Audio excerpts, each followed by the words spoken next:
ಕರ್ತನಾದ ಯೇಸು ಕ್ರಿಸ್ತನ ಪರಿಶುದ್ಧವಾದ ನಾಮದಲ್ಲಿ ನಿಮ್ಮೆಲ್ಲರಿಗೂ ವಂದನೆಗಳು.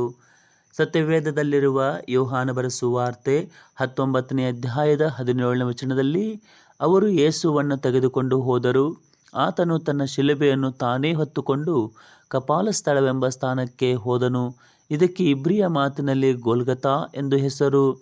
ಪಿಲಾತನು ಯೇಸುವನ್ನು ರಾಜತಾಂತ್ರಿಕ ವಿಷಯಗಳಲ್ಲಿ ಆತನ ಕುರಿತಾಗಿ ದೋಷಾರೋಪಣೆ ಯಾವುದು ಸಿಕ್ಕದು ಇದ್ದಾಗಲೂ ಕೂಡ ಆತನು ಯಹೂದ್ಯರ ಒತ್ತಾಯದ ಮೇರೆಗೆ ಆತನನ್ನು ಶಿಲುಬೆಗೆ ಹಾಕುವುದಕ್ಕೋಸ್ಕರ ಯಹೂದ್ಯರ ಕೈಗೆ ಒಪ್ಪಿಸುತ್ತಾನೆ.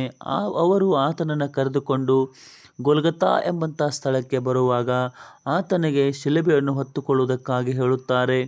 ಶಿಲುಬೆಯನ್ನು ಹೊತ್ತುಕೊಂಡು ಕರ್ತನಾದ ಯೇಸು ಕ್ರಿಸ್ತನು ಕಪಾಲವೆಂಬಂಥ ಸ್ಥಳಕ್ಕೆ ಹೋಗುತ್ತಾನೆ. ಅದನ್ನು ಇಬ್ರಿಯ ಮಾತಿನಲ್ಲಿ ಗೊಲ್ಗತಾ ಎಂದು ಹೆಸರು, ಅಥವಾ ಅದನ್ನು ಕಪಾಲವೆಂಬಂಥ ಸ್ಥಳವೆಂದು ಕೂಡ ಕರೆಯುತ್ತಾರೆ.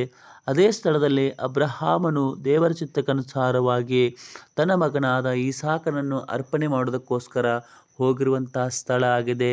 ಅದು ಮೋರಿಯಾ ಬೆಟ್ಟದ ತುದಿಯ ಭಾಗದಲ್ಲಿ ಇರುವಂಥ ಸ್ಥಾನವಾಗಿದೆ.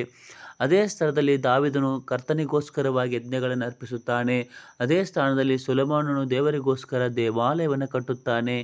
ಈಗ ಇದೆಲ್ಲ ದೇವರ ಪ್ರವಾದನೆ ವಾಕ್ಯಗಳನುಸಾರವಾಗಿ ಕರ್ತನಾದ ಯೇಸು ಕ್ರಿಸ್ತನು ನಮಗೆ ಪಾಪದ ಕ್ಷಮಾಪಣೆಯನ್ನು, ರಕ್ಷಣೆಯನ್ನು, ನಿತ್ಯ ಜೀವನದ ಭಾಗ್ಯವನ್ನು ದಯಪಾಲಿಸೋದಕ್ಕೋಸ್ಕರ ಅದೇ ಗೊಲ್ಗತಾ ಬೆಟ್ಟದ ಮೇಲೆ ಆತನು ಇದ್ದಾನೆ.